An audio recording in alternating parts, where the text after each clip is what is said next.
ಐನ್ ಮನೆ ಅಂತ ಒಂದು ಕೊಡವ ಟೆಲಿ ಸೀರಿಯಲ್ ಅನ್ನ ಸ್ಟಾರ್ಟ್ ಮಾಡಿದ್ರು.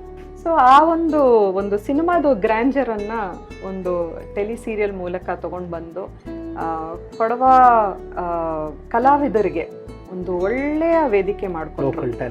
ಆರೋಗ್ಯ ತುಂಬಾ ಡಿಟ್ಯೂರಿಯರೇಟ್ ಆಗ್ತಾ ಬಂತು. 11 years he was on dialysis. 11 years. ಹೆಂಗ್ ತಡೀತಮ್ಮ ದೇಹ? ಅದು ಅವರ ವಿಲ್ ಪವರ್ ಅಂತ ಹೇಳ್ಬೋದು, ಆ್ಯಂಡ್ ನಮ್ಮ ತಾಯಿಯ ಆರೈಕೆ ಅಂತ ಹೇಳ್ಬೋದು.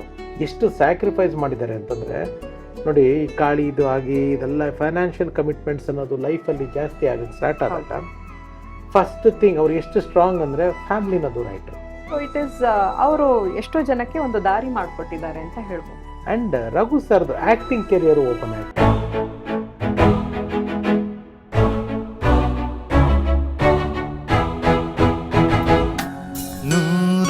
ನೂರೊಂದು ನೆನಪು. ಧಾರಾವಾಹಿಗಳು ಆವಾಗ ಪಾಪ್ಯುಲರ್ ಆಗಿತ್ತು, ಚಂದನಾಗೇನೋ ಬರ್ತಾ ಇತ್ತು. ಹೌದು. ಸೊ ನಾನು ಕೊಡುವ ಧಾರಾವಾಹಿ ಮಾಡ್ತೀನಿ ಅಂತ ಅವರು ಡಿಸೈಡ್ ಮಾಡಿದರು. ಸೊ ಅದೇ ಫಸ್ಟ್ ಕೊಡುವ ಭಾಷೆನಲ್ಲಿ ಧಾರಾವಾಹಿ ಸೀರಿಯಲ್, ಟೆಲಿ ಸೀರಿಯಲ್ ಅಂತ ಅವರು ಕೈ ಹಾಕಿದ್ದು. ಈ did about 7 Kodava serials.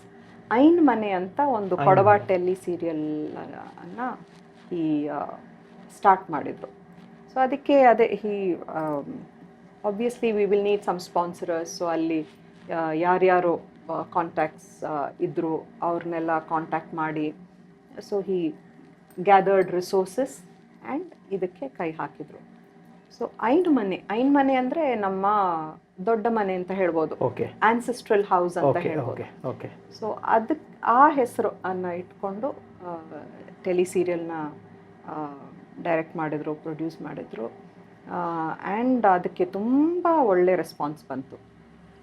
And ಧಾರಾವಾಹಿನ ಒಳ್ಳೆ ಸಿನಿಮಾ ತೆಗೆಯೋ making, because at the end of the day is a film director ಅಲ್ವಾ. So is not a tele serial director. So ಅವರಿಗೆ ಟೆಲಿ ಸೀರಿಯಲ್ ಹೇಗೆ ಡೈರೆಕ್ಟ್ ಮಾಡೋದು ಅಂತ ಗೊತ್ತಿಲ್ಲ. ಸಿನಿಮಾನ ಡೈರೆಕ್ಟ್ ಮಾಡಿಬಿಟ್ಟು ಡಿವೈಡ್ ಮಾಡಿದ್ರು, ಅಷ್ಟೇ ಮಾಡಿದ್ರು.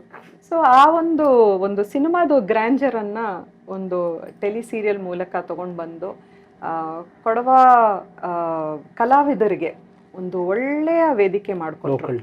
ಲೋಕಲ್ ಟ್ಯಾಲೆಂಟ್ಗೆ ತುಂಬಾ ಪ್ರೋತ್ಸಾಹ ಕೊಟ್ಟರು. ಇವತ್ತಿಗೂ ನಾವು ಕೊಡಗಿಗೆ ಹೋದರೆ ಅಲ್ಲಿ ಇರೋ ಕಲಾವಿದರು ತುಂಬ ತಂದೆನ ನೆನೆಸ್ಕೊಳ್ತಾರೆ.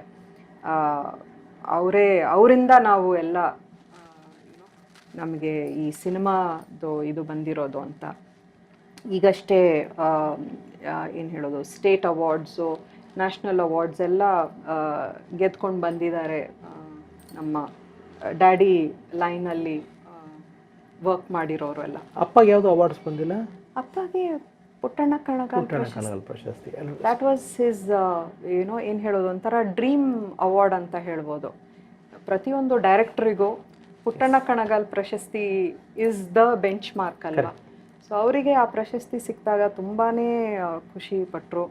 ಆವಾಗ ಕುಮಾರಸ್ವಾಮಿ ಅವರು ಮತ್ತು ಯಡಿಯೂರಪ್ಪನವರು ಅವರ ಇಬ್ರು CM ಆಗಿದ್ರು ಅಂತ ಕಾಣುತ್ತೆ. ಆ ಕೊಲೇಷನ್ ಗವರ್ಮೆಂಟ್ ಇದ್ದಾಗ ಆ ಇಯರಲ್ಲಿ ಅವರಿಗೆ ಪುಟ್ಟಣ್ಣ ಕಣಗಾಲ್ ಪ್ರಶಸ್ತಿ ಸಿಕ್ಕಿದ್ದು. So he was very very happy. ಹಾಗೆ ರಾಜ್ಯೋತ್ಸವ ಪ್ರಶಸ್ತಿನೂ ಬಂತು ಅವರಿಗೆ. ಸೊ ಅದು ಕೋವಿಡ್ ಆಗಿದ್ದ ನೆಕ್ಸ್ಟ್ ಇಯರಲ್ಲಿ ಏನೋ ಸಿಕ್ಕಿದ್ದು. ಸೊ ಆ ಸಮಾರಂಭಕ್ಕೆ ಹೋಗಬೇಕಾದ್ರೂ ಅವರು ಆರೋಗ್ಯ ತುಂಬ ಡಿಟ್ಯೂರಿಯರೇಟ್ ಆಗ್ತಾ ಬಂತು. ಕೊಡುವ ಸೀರಿಯಲ್ ಮಾಡ್ಕೊಂಡು ಆಲ್ಮೋಸ್ಟ್ ಒಂದು 11 years he was on dialysis. 11 years. ಹೆಂಗ್ ತಡೀತಮ್ಮ ದೇಹ? ಅದು ಅವರ ವಿಲ್ ಪವರ್ ಅಂತ ಹೇಳ್ಬೋದು, ಆ್ಯಂಡ್ ನಮ್ಮ ತಾಯಿಯ ಆರೈಕೆ ಅಂತ ಹೇಳ್ಬೋದು. ಹೆಂಗೆ ಹೌ ಇಟ್ ಸ್ಟಾರ್ಟೆಡ್? ಅದೇ ಐ ಮೀನ್ ಆಬ್ವಿಯಸ್ಲಿ ಏನು ಹೇಳ್ತೀವಿ, he was highly diabetic and BP patient, BP cholesterol. So ಅದು ಡಯಾಬಿಟೀಸ್ ಸ್ವಲ್ಪ ಅಗ್ರವೇಟ್ ಆಗಿ it affected his kidneys. So initially ಇನ್ಸುಲಿನ್ನಲ್ಲಿದ್ದರು, ಡಯಾಬಿಟೀಸ್ಗೆ ಶುಗರ್ಗೆ ಮಾತ್ರೆ ತೊಗೊಳ್ತಾ ಇದ್ರು. ಆಮೇಲೆ he came on to insulin.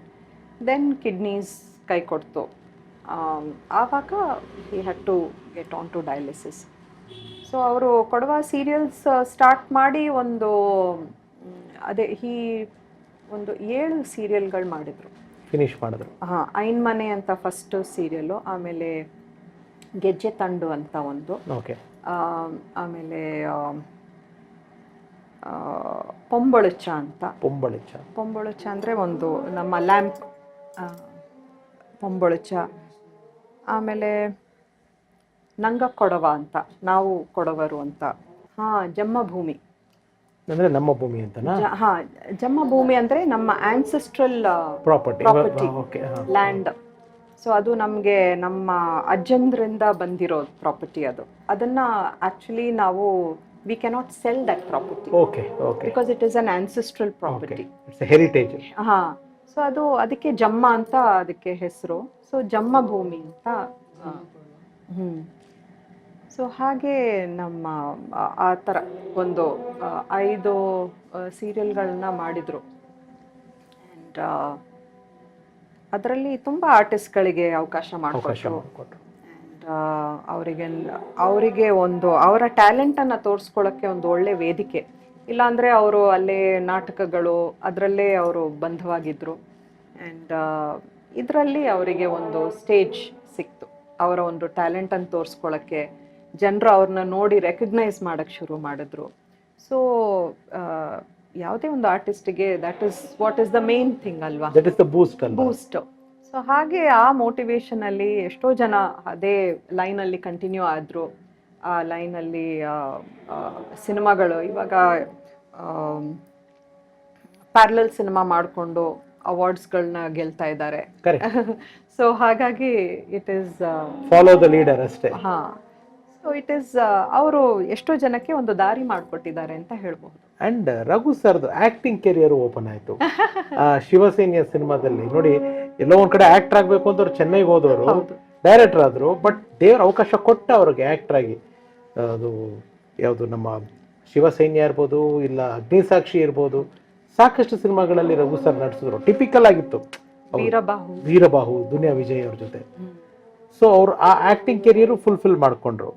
ಅಂದ್ರೆ ನಾನು ಹೌ ಸ್ಟ್ರಾಂಗ್ ಅವರು ಅಂತಂದ್ರೆ, ಅಥವಾ ಎಷ್ಟು ಸ್ಯಾಕ್ರಿಫೈಸ್ ಮಾಡಿದ್ದಾರೆ ಅಂತಂದ್ರೆ ನೋಡಿ, ಕಾಳಿ ಇದು ಆಗಿ ಇದೆಲ್ಲ ಫೈನಾನ್ಷಿಯಲ್ ಕಮಿಟ್ಮೆಂಟ್ಸ್ ಅನ್ನೋದು ಲೈಫಲ್ಲಿ ಜಾಸ್ತಿ ಆಗಕ್ಕೆ ಸ್ಟಾರ್ಟ್ ಆದಾಗ ಫಸ್ಟ್ ಥಿಂಗ್ ಅವ್ರು ಎಷ್ಟು ಸ್ಟ್ರಾಂಗ್ ಅಂದರೆ ಫ್ಯಾಮಿಲಿನ ದೂರ ಇಟ್ಟರು.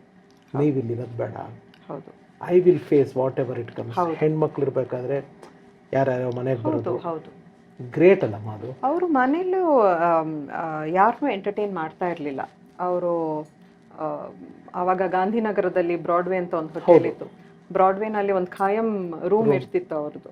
ಸೊ ನಮ್ಮ ಮನೆಗೆ ಯಾರದೇ ಫೋನ್ ಬಂದ್ರೂ ಎ ಟಿ ರಘು ಸರ್ ಅವ್ರ ಜೊತೆ ಮಾತಾಡಬೇಕು ಅಂದರೆ ಅವರು ಬ್ರಾಡ್ವೇ ಹೋಟೆಲಲ್ಲಿ ಸಿಗ್ತಾರೆ, ಅಲ್ಲಿ ಹೋಗಿ ಮಾತಾಡಿ ಅಂತಾನೆ ನಾವು ಅಷ್ಟೇ. ನಮ್ಮದು ಡೈರೆಕ್ಟ್ ವೀಸ್ to direct them there. So ಮನೆಗೆ ಯಾರನ್ನೂ ಎಂಟರ್ಟೈನ್ ಮಾಡ್ತಾ ಇರಲಿಲ್ಲ. Very few people. ಅದೇ ಇವಾಗ ಶೂಟಿಂಗ್ಗೆ ಹೋಗಬೇಕಾದ್ರೆ ನಮ್ಮ ತಂದೆನ ಕರ್ಕೊಂಡು ಹೋಗಕ್ಕೆ ಬರಬೇಕು ಅಂದಾಗ ಸೆಟ್ಟಲ್ಲಿ ಯಾರ್ಯಾರು ಬರ್ತಾಯಿದ್ರು, cameraman or assistant director, department, ಹಾಂ, ಮತ್ತು ಪ್ರೊಡಕ್ಷನ್ ಮ್ಯಾನೇಜ್ ಮಾಡೋರು, ಒಂದು ಕೆಲವು ಜನ ಮಾತ್ರ ಬಂದು ಹೋಗೋರು, ಡ್ಯಾಡಿನ ಕರ್ಕೊಂಡು ಹೋಗ್ತಾ ಇದ್ರೆ ಹೊರತು ಬೇರೆ ಯಾರೂ ಆ ಥರ ಮನೇಲಿ ಬಂದು ಇಲ್ಲ. ಅಪರೂಪಕ್ಕೆ ಯಾರಾದರೂ when he's in town, usually out of station ಇರ್ತಾಯಿದ್ರು ಶೂಟಿಂಗ್ಗೆ ಅಂತ. ಅವರು ಊರಲ್ಲಿದ್ದಾರೆ ಅಂತ ಗೊತ್ತಾದಾಗ ಕೆಲವ್ರು ಜನ ಬಂದು ವೆಯ್ಟ್ ಮಾಡ್ತಾಯಿದ್ರು ಡ್ಯಾಡಿನ ಮೀಟ್ ಮಾಡೋಕ್ಕೆ. ಬಟ್ ಆದ್ರೂ ನಿಮ್ಮ ತಂದೆ ಎಷ್ಟು ಗ್ರೇಟ್ ಡಿಸಿಷನ್ ತೊಗೊಂಡ್ರಲ್ಲ. I want to be away from my family, my personal career thing should not affect the family ಅಂತ. ಯಾರು ತಗೋತಾರ ಮಾತಾಡ? ಅದಕ್ಕೂ ಒಂದು ಧೈರ್ಯ ಬೇಕಲ್ಲ. ಅದು ಒಂದು ಧೈರ್ಯ ಬೇಕು. ಇದು ಕಷ್ಟಗಳನ್ನೆಲ್ಲ ಫೇಸ್ ಮಾಡುವಂತ ಒಂದು ಛಲ ಬೇಕು. ಅದು ಮಾಡ್ತೀನಿ ಅನ್ನೋ ಒಂದು ಯುನೋ ಕಾನ್ಫಿಡೆನ್ಸ್, ನಂಬಿಕೆ ಬೇಕು ಎಲ್ಲ. ಐ ಮೀನ್ ಅದೆಲ್ಲ ಆ ಟೈಮಲ್ಲಿ ನೀವು ಎಷ್ಟು ಮಿಸ್ ಮಾಡ್ಕೊಂಡ್ರಿ ಅಪ್ಪನ್ನೆಲ್ಲ? ಕ್ಲಿಕ್ ಆದ್ರೆ ಲಕ್, ಆದ್ರೆ ಲಕ್, ಇಲ್ಲ ಅಂದ್ರೆ ಹೊಡೆದ್ರೆ ಲ್ಯಾಟ್ರಿ, ಇಲ್ಲ ಪಾಪರ್. ಹೌದು. ಸೊ ಅಂಥ ಒಂದು ಕ್ಷೇತ್ರದಲ್ಲಿ ಹೇಗೆ ಮಕ್ಕಳನ್ನ ಕಳ್ಸ್ಕೊಡಕ್ಕಾಗುತ್ತೆ? ಗೆದ್ರೆ ಪಾಪ್ಯುಲರು, ಸೋತ್ರೆ ಪಾಪರು ಅಷ್ಟೇ. ಸೊ ಹಾಗಿದ್ಬೇಕಾದ್ರೆ ಅವರು ನೆನೆಸ್ಕೊಂಡಿದ್ದು ನಿಜವಾಗ್ಲೂ ಎಲ್ಲ ತಂದೆ ತಾಯಿಯೂ ನೆನೆಸ್ಕೊಳ್ಳೋಂಥ ಒಂದು ಸನ್ನಿವೇಶವೇ.